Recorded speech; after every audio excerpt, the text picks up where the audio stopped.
Amsterdam made a big change recently. Near the end of last year, these covered signs started appearing all over the city. Then, on a foggy December morning, Christmas came early as literally overnight all of the stickers were removed to reveal that these were now 30 km/h streets. The majority of streets in Amsterdam were 30 km/h already, but these roads had a 50-kilometer limit before, and these were the ones that changed to 30. This now means that the majority of the city has a 30 km/h speed limit. This trend towards lower speed limits is happening in cities all over the world. So why is this happening? What prompted these changes? What is the research behind it? And ultimately, what is the correct speed limit for cities anyway? It's 30, but sometimes lower.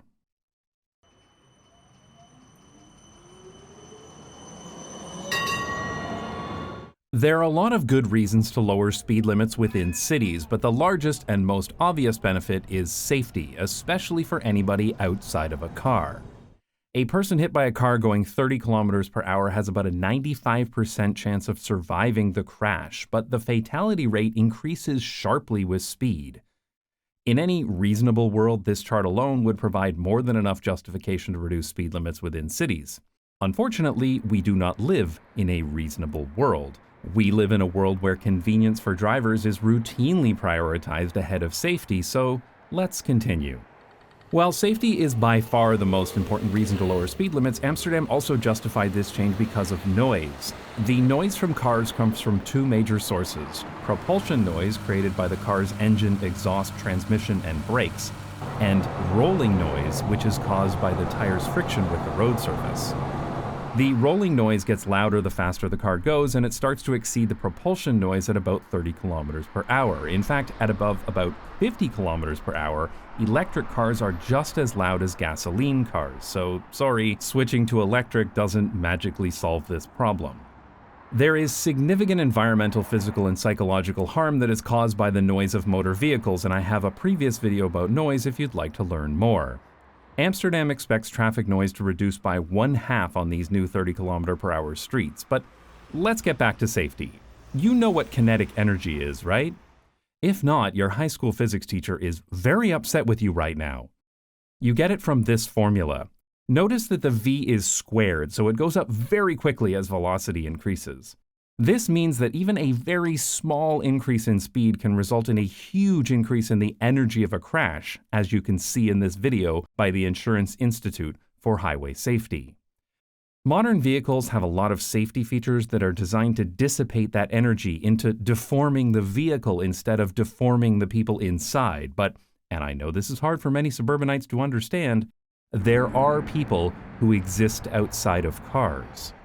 Of course, the best solution is to never have to dissipate so much energy in the first place, and the best way to do that is lowering speed limits.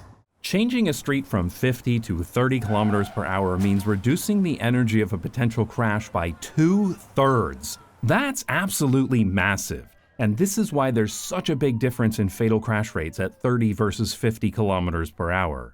Notice also that the other element of that kinetic energy formula is mass. And unfortunately, there has been a trend for vehicles to get larger and heavier over time. See my video about these stupid trucks to learn more. In the 1980s, it wouldn't be unusual to find a family driving, say, a Ford Fiesta, but today, you'll literally see idiots commuting to their desk jobs with some ridiculous thing like a Dodge Ram 1500, which can be up to 4 times heavier. The kinetic energy of that 80s Fiesta going 60 km/h is the same as a vehicle 4 times its weight going 30 km/h. So it's perfectly reasonable for yesterday's 50 or 60 km/h roads to become today's 30 km/h roads to compensate for this trend towards larger, heavier vehicles. And when speeds are slower and there's less energy in a crash, fewer safety features are needed too. For example, most airbags don't even deploy unless the impact speed after braking is about 30 km/h. This allows city cars to be even smaller, lighter, and more compact without sacrificing safety. It should be safe for people to drive a microcar like this around the city, because if you can't even get around safely in a little metal box, then it's even less safe to be outside of a metal box, which is totally unacceptable because then the city is unsafe for anybody who can't drive. Like literally every child, for example. There are beneficial knock-on effects to this too. When cars go slower, the streets are safer, and when the streets are safer, people are more likely to walk or cycle. On high-speed roads, people cycling need to be physically protected from motor vehicle traffic with protected bicycle paths like this one. But even here in the Netherlands, streets with a 30 km/h or lower speed limit do not require any bicycle infrastructure at all, well, provided that car volumes are not too high. A good example of this is in Tokyo, where a lot of people cycle despite having almost no protected bicycle lanes. This is because the city has so many low-speed streets that people can use to cycle to their destinations.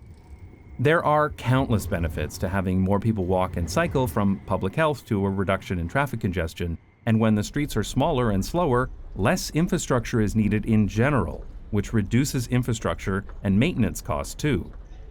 If you'd like to learn more about the benefits of walking and cycling, as well as those financial implications, then check out the YouTube channel Not Just Bikes. I've watched every one of his videos multiple times. They're great.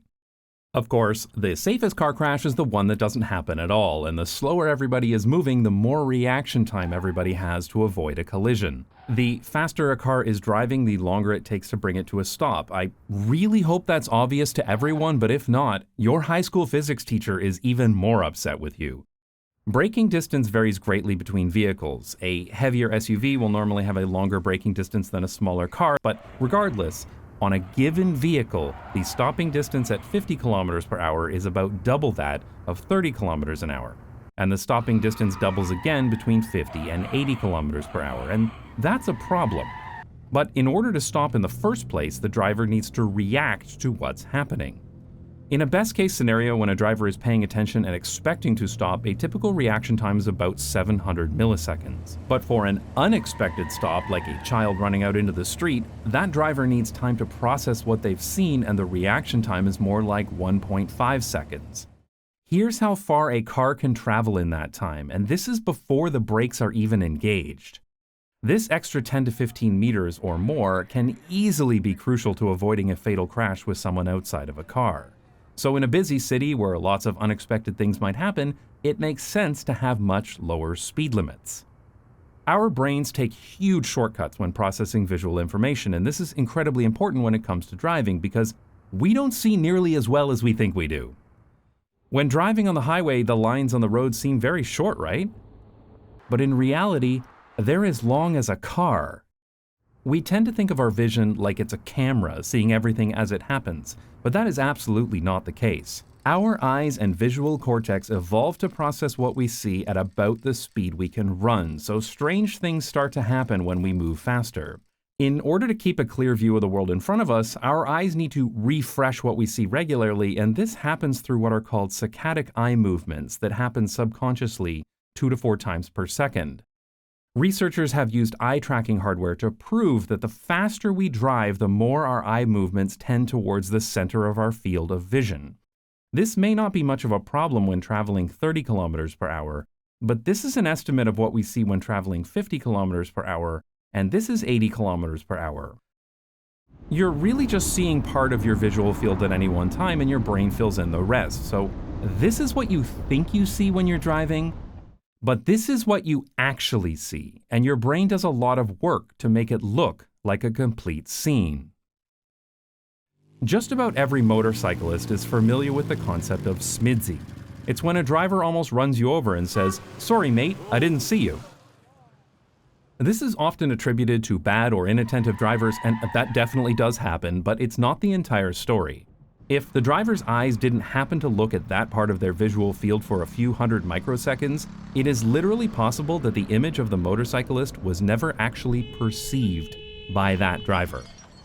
And the majority of people overestimate their ability to drive too. Multiple studies have shown that about 80% of people believe that they are an above-average driver. This false sense of confidence, along with a lack of understanding of basic physics, results in people driving at dangerously high speeds, which might be fine if they were only endangering themselves, but they're not. They're also endangering everybody else, especially anybody outside of a car. Now, okay, I'm really sorry, but I can already tell there's some guy writing that comment that always shows up in discussions of lower speed limits. If 30's safer, why not slower? Let's go 0, then everyone's safe. Mom, when's dinner? Wow, nobody has ever said that before. You are so clever. Now go sit in the corner and try not to eat paste while the adults finish their video. Obviously, there is a trade-off between mobility and safety, but one look at traffic fatality statistics and it is blatantly obvious that we are well on the unsafe part of that balance. Going back to the graph of a person's chance of fatality, you can see that multiple studies have been done that show a slightly different curve, but the inflection point is always at around 30. So this should be our starting point. But to be honest, I don't like how only deaths are so often talked about when it comes to road safety. It's estimated that for every road death, there are about 10 times as many people with serious injuries, many of which result in lifelong disabilities. Now, maybe I'm crazy, but I generally think it's a good idea not to permanently disable people to save a few minutes on your commute. While 30 is a good starting point, there are situations where lower speed limits are justified too. This neighborhood in Amsterdam has been completely redesigned recently, and the recommended speed limit is now 20 kilometers per hour. This is reasonable for a small residential neighborhood like this with a lot of foot traffic. And of course, there are roads where higher speed limits are perfectly reasonable too. A limited access road with no people walking or cycling on it can easily have a speed limit of 50 kilometers per hour or more, for example. Amsterdam has allowed many public transit lanes to keep their 50 km per hour speed limits, which is why this sign has this exception. The logic here is that public transit vehicles driven by professional drivers in a dedicated center-running lane can safely travel at higher speeds. I mean, there isn't really a good reason to make trams drive slower just because cars are dangerous. They've indicated this via these signs on the ground to make it clear to anybody walking or cycling that vehicles may be traveling faster here. And of course, highways are built with wide lanes, clear shoulders, merging lanes, and gradual turns to allow relatively safe driving at much higher speeds too. But when you drive into the city and there's a lot of activity such as parallel parking, turning cars, and lots of people walking and cycling, then you can slow down for the safety of everyone. So, are there any downsides to 30 km per hour speed limits within cities? Well, no, not really. The typical response is that it will grind traffic to a halt. Now again, I don't have a lot of patience for this argument. One side is effectively saying, I want to drive fast everywhere, and the other side is saying, I want people not to die on the street. So honestly, I don't even know why we entertain this discussion. As far as I'm concerned, one person's convenience should never trump another person's safety, but regardless, this line of thinking is wrong anyway. Faster speed limits do not always mean faster or more efficient traffic within a city. It's a lot more complicated than just, big number, go fast. There's a chapter in Chuck Marone's book, Confessions of a Recovering Engineer. It's a genuinely great book, you should read it, link in the description, where he talks about commuting in his hometown of Brainerd, Minnesota. Now, Brainerd is a small town of less than 15,000 people.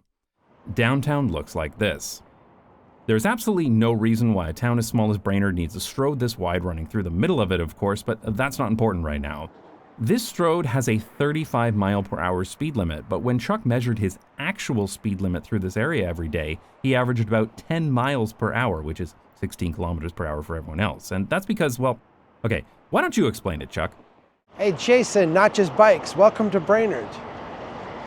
What you're getting here is our main intersection in the center of town. And yeah, if you're driving through here, you might hit the lights just right, and you might be able to drive 40 miles an hour through the middle of the city. But the odds are you're going to hit at least one red, probably more than one. And in that case, you're going to sit and go 0 for an extended period of time. And if you look at the average speed, you spend a lot of time going 0. And while you might get to go 40 miles an hour for a little bit of time, the average speed is ridiculously low. Of course, these traffic lights are necessary because high-speed intersections are dangerous. By comparison, roads with a 30 km per hour speed limit do not really need a lot of traffic lights. It's perfectly safe for drivers to just merge out of a side street and yield to any traffic on the road. It's so safe you can even go out backwards. Okay, now you're just showing off. And where two 30 km roads or streets intersect, one can have priority over the other with yield signs, or drivers can yield to the right, which is common in many cities in Europe. This is possible because at slow speeds, there's lots of time for everyone to react. Of course, roundabouts are also possible, but at high speeds, roundabouts are quite dangerous for people walking and cycling, especially if they have multiple lanes. And stop signs suck and they should almost never be used, but I have a previous video about that. Amsterdam has been lowering speed limits and reducing car volumes for years, and because of this, the city has been able to remove many traffic lights, such as here at this intersection. Here, everybody follows the markings on the road. These triangles are effectively yield signs, and if they're pointed towards you, then you need to yield. I've stood and watched this junction many times, and it works very well. And traffic of all kinds tends to flow better when there are no traffic lights. But this is only possible because speeds are low. If these streets were still 50 kilometers per hour, this couldn't be done safely, and one direction would always need to be waiting at a traffic light at all times. Similarly, when turning onto a high-speed strode like this one in my hometown, it can take quite a long time to find a suitable gap in traffic. This is extremely common when turning out of a driveway like this, and this can also be a dangerous turn, especially if a driver rushes into a small gap in traffic. For a busy shopping center, what inevitably happens is that turning traffic gets so backed up that traffic engineers decide to install another traffic light, which is just one more traffic light that through traffic might need to stop at, lowering the average speed of travel. This is the reason why stroads are so uniquely inefficient. But fundamentally, traffic volume should be very, very far down the priority list for city streets anyway. If you're talking about a highway or other limited access road, then it makes sense to talk about traffic volumes. But on a street, the speed of car traffic is nearly irrelevant. There are so many other metrics that should be looked at first when designing a city street, such as how safe it is, how comfortable it is to walk there, how to provide the most foot traffic for businesses, how to provide trees and greenery, how to provide spaces for children to play, how to deliver public transit, and how to make it accessible to people with disabilities, how trucks will load and unload for shops, and how to allow for community interaction, and even how to make it aesthetically pleasing so that people want to be there. And when mobility is concerned, the priority should be about moving as many people as possible, not as many cars as possible. And that is done by providing space for dedicated transit lanes and making it safe and convenient for people to walk or cycle if they're able to. The other common argument against lower speed limits is fuel efficiency. Many gasoline cars have a sweet spot at around 60 kilometers per hour where it's fast enough that the engine works most efficiently, but not so fast that wind resistance becomes an issue. And okay, that is a thing. But I've also noticed that drivers suddenly seem to care a whole lot about the pollution caused by their automobiles, but only when they're not allowed to drive whatever they want, wherever they want, and as fast as they want. Like, if you really and truly cared about the pollution from your car, you would drive a more fuel-efficient car, or you'd take the bus. But you don't, right? But the rest of us do actually care about the pollution from your car, so the best solution to that is to have fewer cars in the city. For example, we could put park and ride garages for your car on the edge of town and make it easier to walk, cycle, and take public transit. Plus, that frees up space on the road for the trucks and vans that we actually need in the city anyway, so let's do that instead. Then we can have cleaner air and fewer dead people on the road. Win-win. It's still early to know exactly how beneficial this switch will be in Amsterdam as data is still being collected. Anecdotally, I've noticed that most drivers are driving slower, though there are exceptions, of course. When the data is in, I'll be making a follow-up video on how Amsterdam lowered the speed limits in most of the city and how they're not just putting up signs, but also redesigning several roads, so subscribe if you'd like to see that. And if you can't wait for that video, then check out my live streaming channel, NJB Live, where I'll be visiting several of these streets and bringing a radar gun to see exactly how fast people are driving. I have no doubt that Amsterdam will see huge benefits from lower speed limits because we already have data from several other cities. Brussels saw a 25% decrease in people seriously injured or killed on streets that were converted to 30 kilometers per hour. In Edinburgh, collisions dropped by 40%, fatalities by 23%, and serious injuries by 33% on streets converted to 20 miles per hour. And residents also reported an improvement in their quality of life, and that's important too.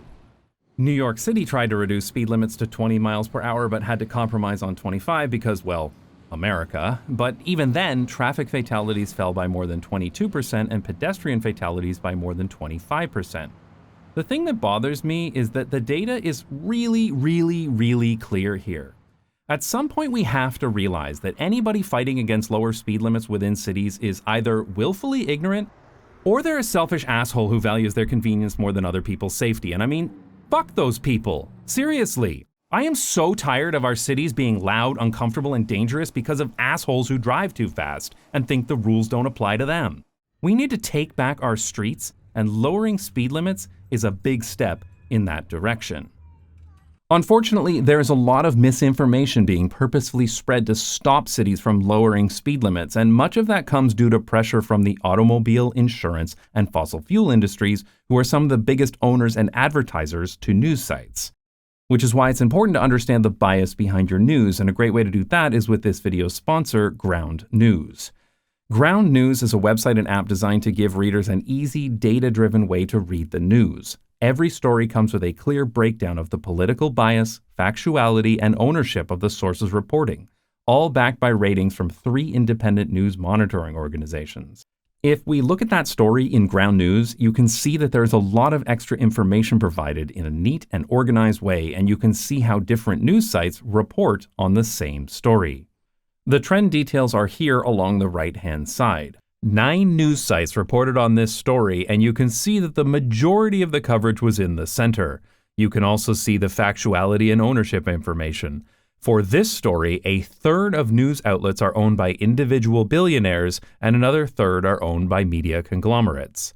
It's also great that Ground News lets you compare headlines to see if there's a bias in the framing.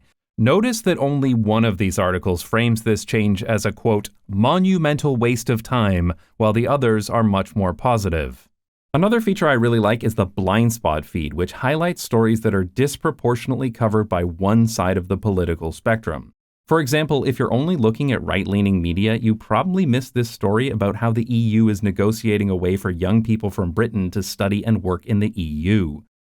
I'm really impressed with this way of presenting the news, and it's a great way to stay informed while navigating an increasingly polarized and consolidated news environment. If this sounds interesting to you, then you should probably take advantage of their 40% off promotion for the Ground News Vantage plan, which gives you unlimited access to all of these powerful features. Go to ground.news/notjustbikes or follow the link in the description to subscribe for only $5 a month and help an independent news platform working to make the media landscape more transparent.